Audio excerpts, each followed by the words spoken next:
Welcome back. This is it for banking in our country. The Senate starts voting as early as tomorrow on financial reform legislation, specifically on amendments that could either make this bill fix our system or be just another giveaway to the bankers who get the free use of your money and mine. They get the profits, you get the losses. So here's a way, an easy way for you to keep score on whether America is winning or losing.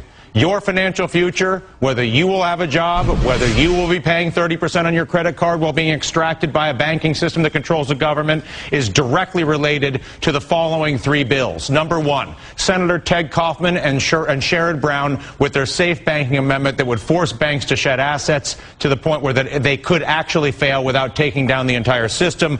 Bear in mind it is their absolute size that they use as leverage to basically take the use of all of our money for their benefit and to our detriment. As they have said right here on our air, this bill aims to prevent too big to fail banks from being, yes, too big to fail. The bill has garnered support from progressives like Bernie Sanders, Jeff Merkley, Tom Harkin, Bob Casey, even Senator Jim Bunning, Republican from Kentucky, advocating breaking up those banks today on the floor of the Senate.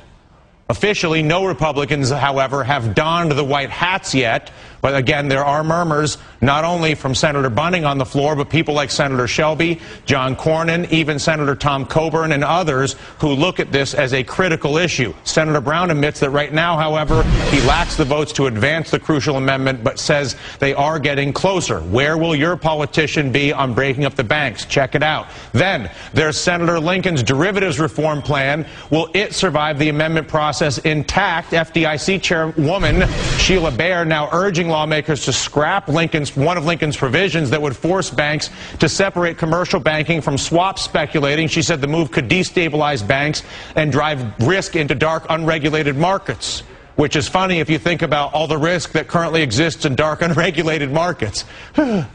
Derivatives are really being properly regulated and traded in light right now, Sheila? I didn't realize that. Still, with opposition to Lincoln's plan building, keep an eye out for it being watered down either by the Treasury Department, the White House, or anybody working for Jamie Dimon and the big banks. Jamie, specifically in J.P. Morgan, has a lot to lose in business. Very profitable to trade derivatives in private, not so profitable to trade them in public. Jamie Dimon hates this bill, or that provision in this bill. Finally, auditing the Fed. Senator Bernie Sanders of Vermont has an amendment that would reveal to us how our Federal Reserve is being used as a multi-trillion-dollar piggy bank by the bankers to cash in their losing bets as they perpetuate this system of extraction against the American people and its future. This amendment would require the Fed to name the big banks who continue to take those trillions in secret subsidies, counter to the claims that they've, quote, already paid back the bailout money. So the next time you read some journalist or hear somebody telling you how they paid it back, you ask them about the $4.6 trillion at the Federal Reserve, or maybe they just don't know what they're talking about. This amendment, deeply opposed by the Fed and the White House, because they don't want to admit to the fact that they're running a basically fraudulent banking system with the fraud being hidden at the Federal Reserve. However, our representatives, who are the ones that allow them to tax our money to support this fraud, have started to gain bipartisan support. 5 Democrats and 10 Republicans, including Senator John McCain, Jim DeMint, Chuck Grassley, all in the Senate, all pushing to audit the Fed. The measure's twin was proposed in the House by Libertarian Ron Paul and liberal progressive Alan Grayson, only to be stripped down in the House by the likes of pro-bank Democrat Mel Watt of North Carolina, who effectively castrated the Grayson-Paul amendment. But do any of these three proposals have a chance of becoming law of any kind? That is not yet clear. Whether it's transparency for derivatives, breaking up the banks, or auditing the Fed, they offer all of us an opportunity to evaluate our political leaders to see where they stand. And did they vote for the bailout, and are they now refusing to vote for things like this that would prevent future bailouts? Do our politicians indeed work for the banks? You want an easy way to score your politician and vote them out in the fall? There you go. Kaufman, Brown, derivatives, and audit the Fed. Joining us now, Democratic Congressman from Florida, Alan Grayson, and live via Skype, Republican Congressman from Texas, Ron Paul. Congressman Grayson, I will begin with you. Why do we find a libertarian and a conservative like Congressman Paul, who's on the screen next to a a progressive like yourself, and we see the similar combination developing in the Senate. Why the combination? Because we're all interested in fighting unbridled government power. Ben Bernanke has the power as the Federal Reserve Chairman to hand out $500 billion to foreigners with a rubber stamp approval from the Open Market Committee and nobody else.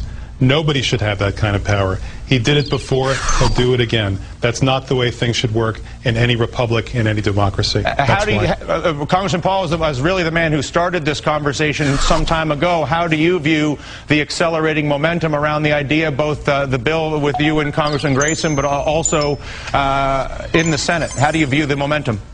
Well, I think the momentum is against us, but I have to make a bit of a correction. Please. Because our bill actually did pass in the Senate. It is in the House version.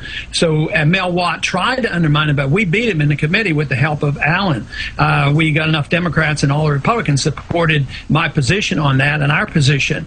But the big question comes up very soon, possibly tomorrow, when Bernie Sanders offers his amendment. And my understanding, it will be the same as our amendment. So that'll be the real key test. But even if Bernie's amendment passes, it's a long way from over. We still have the president that need to sign this, and then we need the courts. And traditionally, on monetary issues over the centuries, the courts always rule in favor of big government and government control of the monetary system, not free market banking. If you were to look, Congressman, at the White House's vehement refusal or opposition to Senator Sanders' amendment, and you were also to look at the use of the Federal Reserve as a multi-trillion-dollar piggy bank to cash out too big to fail banks gambling with America's money, why do you think the White House is not aggressive in trying to root out this problem as you and Congressman Paul are, and instead defending it? Go ahead, Congressman Paul.